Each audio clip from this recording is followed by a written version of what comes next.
Chapter 33. Jen. The morning after her kidnapping and subsequent imprisonment by the North Korean army, Jen woke as others confined alongside her stirred and got up from their beds. Layla and Taylor were still fast asleep, their innocent rosy-cheeked faces the only body parts exposed to the chill of the cool, early November morning. Staring down at her children and knowing deep inside her soul she was no longer able to protect them, Jen wept quietly. Fearing she might awake the children, she retreated into the folds of her own bedding, pressing her face into the fabric as she cried in frustration. The bedding smelled of institutionalized despair, further reminding her of the awful predicament they were in. After a few minutes, she forced herself to close the faucet of emotion.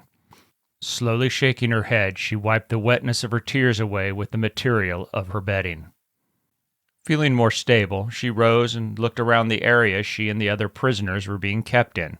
She wondered why she was here, while so many other people were left to roam the streets.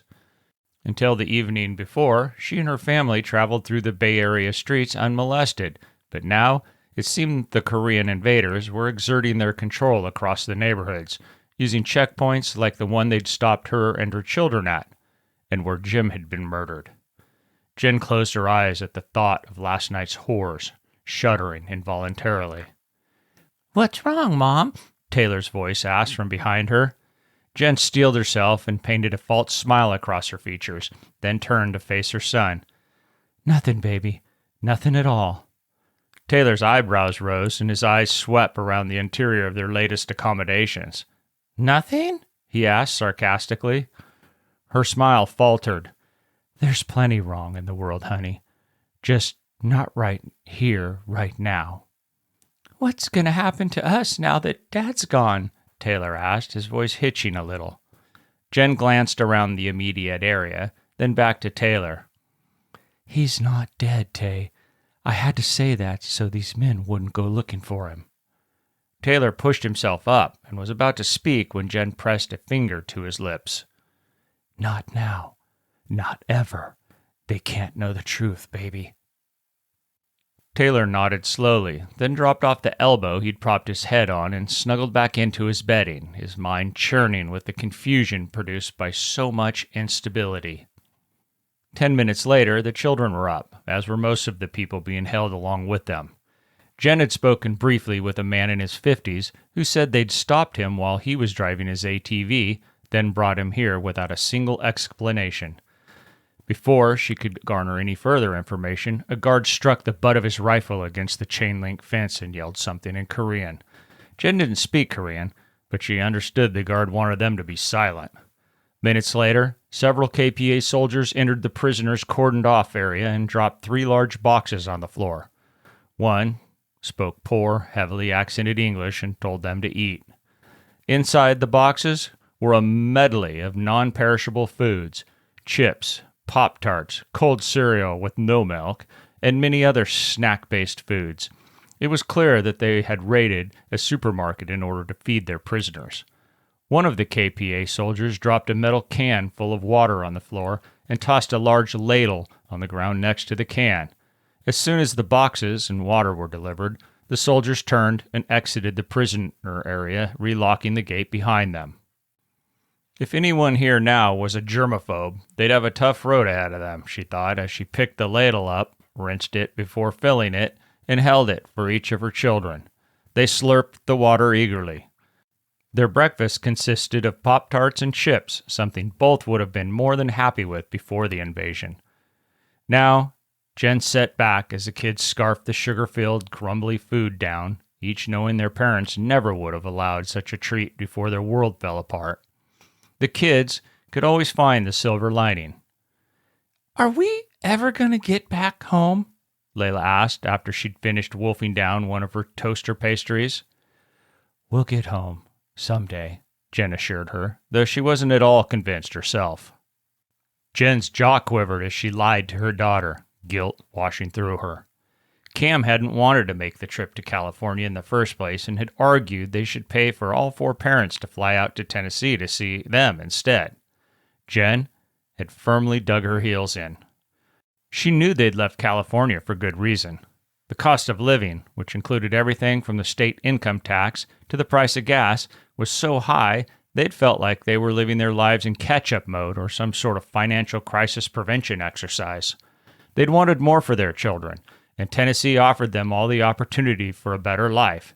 They'd left many friends and family behind in California. A person's life experiences shaped how they viewed the world, and there were many of Jen's friends and family who saw nothing wrong with living in the Golden State. In fact, they viewed her move to Tennessee as a dangerous and reckless one. Jen guessed everyone saw life differently through their own lenses. With no friends or family nearby, she'd felt alone when she'd arrived. But as soon as school started, she'd met other parents. Within a year, she and Cam were folded nicely into their new community. The thought of her husband brought another wave of guilt when she considered the fact that he'd not once said, "I told you so," after their arrival at SFO. In truth, they rarely argued. It was even more rare for one of them to put a foot down and make demands. But she'd done just that, mandating he not push back on her plans to take the family out to California to spend a long weekend with loved ones. She knew it hadn't been the money Cam was worried about. He'd simply felt as though his home state had betrayed him and turned him into a pariah for holding different viewpoints on social and political matters, all the while boasting about their tolerance and acceptance of any and all people. Jen had listened to her husband lament about being silenced at work and losing friends if he held a different opinion on just about anything, and knew he was unhappy in California. The truth was, she was much happier in Tennessee too, and she'd seen a change come over her husband once they'd lived in the volunteer state for less than a month. He worked hard and came home exhausted and worn out, but he was different, more at peace with life in general. The thought that she was the reason the entire family was suffering through whatever was happening far from their home writhed at Jen's heart, not leaving her a moment's peace. She wanted so badly to tell Cam she was sorry, to convince him of that and see the forgiveness in his eyes. "Stop it," she muttered to herself. Now was not the time to fret over circumstances she held no control over. Now was the time to brace herself for a very uncertain future. She knew she'd be called upon to stand stronger than she'd ever thought possible if she and her children were to survive whatever hardships lay in their path. "Get your shoes on, guys," she ordered. She wanted to be ready for anything, wanted any edge she could muster, and if that meant having the kids' shoes on and ready to go when their opportunity to escape presented itself, then by golly, they'd all have their shoes on. The rattling of the chain-link fence signaled the approach of a half a dozen KPA soldiers. The men entered the berthing area and began shouting in Korean. Jen understood the hand signals to move toward the gate. She gathered the kids close to her, and they began shuffling in the directions the soldiers were pointing. That elicited more yelling. Two of the soldiers pushed forward and grabbed at Taylor and Layla, pulling them from Jen's grasp. "No!" she screamed in a voice she couldn't believe erupted from her throat. "Leave them alone!" Her panicked shriel trailed off in an agonized wail as one of the KPA soldiers stepped forward and smashed the butt of his rifle straight into her chest, knocking her to the floor. Layla immediately burst into tears as Taylor looked on, his face a mask of disbelief. After a lifetime of being told not to put their hands on another human, no matter what the situation, seeing their mother beaten back by a man who spoke no English almost proved to be more than their nervous systems could cope with. The KPA soldiers who'd pulled the children away from her shoved them roughly back toward the sleeping area as she clambered back to her feet. "Stop!" she screamed, arms outstretched, her legs trying to pump her body in the direction of her children. Suddenly, she was struck with a rifle again, only from behind this time. As she rose to her hands and knees, her head hit the hardened steel of a rifle barrel. She froze. Her eyes locked on her children as they were led away. Her body shook like a leaf in a windstorm, and her mouth was flecked with spittle from her unharnessed protest seconds prior. The sight of her children under the control of a North Korean soldier was the most disturbing scene she had ever witnessed in her life. She pursed her lips tight, her nose wrinkling and tears leaking from her squinted eyes as she grappled away the urge to surge forward after her offspring. They were at the mercy of their captors, and further resistance would only result in the likelihood that Taylor and Layla would become orphans. "My husband is going to murder every last one of you bastards," she snarled in a low voice, more animal than human. "What is going on?" an accented voice bellowed in English from near the gate. He switched to Korean as he barked something at the soldiers nearest her, but she couldn't understand a word the man was saying. The KPA soldier who'd spoken English strode into the cage and stood over Jen. His boot dropped on her splayed hand, pinning it to the ground as he spoke. "If you cause trouble, you will be shot. Then your children will be shot, and that will be the end of it. Do you understand this simple rule?" When she didn't respond right away, the man pressed down on her hand and ground his boot as if he was snuffing out a cigarette. Jen fought the urge to cry out, knowing it would both upset her children and give satisfaction to the man standing over her. Finally, when she was sure her hand would break, she dropped her forehead to the hard floor. "I understand," she gasped. She was nearly overcome with humiliation over not being able to care for her children as they looked on, almost certainly wondering why she wasn't fighting and not understanding how their mother was just as powerless as they were. She couldn't bear to look them in the eye as she left. She knew she had to try to make it look as though everything was going to be all right. Mustering the courage to turn and face her children with as much bravery on her face as she could manage, she rose to her feet. It was the most difficult thing she'd ever attempted. She'd just been beaten to the ground, endured a rifle barrel held to her head, and then told, if she tried to protect her children, all three would be shot. That effectively halted any further attempts on her part at overtly trying to protect her kids. Turning, she pasted a pleasant smile on her face and met the eyes of her terrified kids. "I'll be back in a little while," she assured them, hoping her smile and words would bring some level of comfort. Panic gripped her again as the soldiers pushed her and several other adults towards a truck and then gestured for them to climb in the back. Once the prisoners were loaded, they were driven a short distance to a large pile of sand. Next to it were a dozen shiny new shovels and 4 pallets of sandbags. The prisoners were ordered out of the truck and, through hand signals, told to begin filling the sandbags. After the first bag was filled, a soldier pointed to where the bags were to be stacked, inside the back of the truck. No one talked as they worked. They'd already been warned earlier, while still inside their sleeping quarters, and after the entire prisoner population witnessed what the KPA soldiers did to Jen, no one felt all that chatty. Jen struggled with the thought that while she really had no choice but to fill the sandbags, everyone she filled would make Cam's rescue attempt more difficult. When she tried underfilling the bags, a soldier screamed at her, waving his rifle barrel in her face until she added additional scoops of sand to the bag.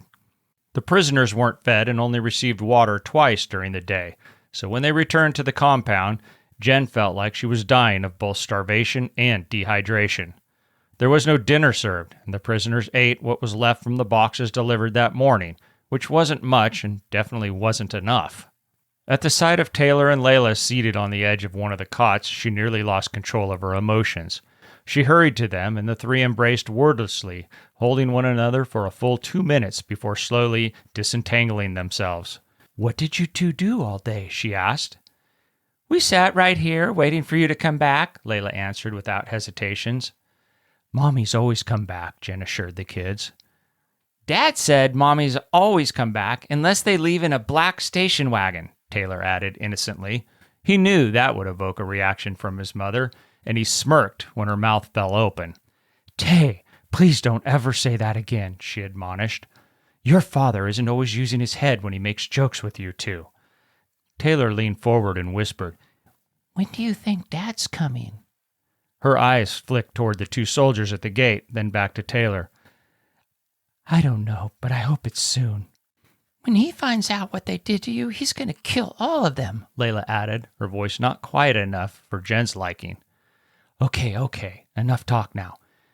Did you two eat and get enough water, and how did you know about your father?" she asked, directing her question at Layla. She smiled up at Jen. "Taylor told me." When Jen shot Taylor a worried look, he just shrugged his small shoulders. He smirked. "What was I supposed to do? You guys always say there's no secrets in this family, and I didn't yell it out to her." The following morning was a repeat of the day before, minus the beating and all the drama that accompanied it. Instead, Jen verbally prepped the children and told Taylor to look after his sister, and that she'd be back after she completed her workday. The second day entailed the same work, filling the sandbags and then stacking them in the back of the truck. When it was full, the driver hauled them off to an unknown location while the prisoners filled more sandbags.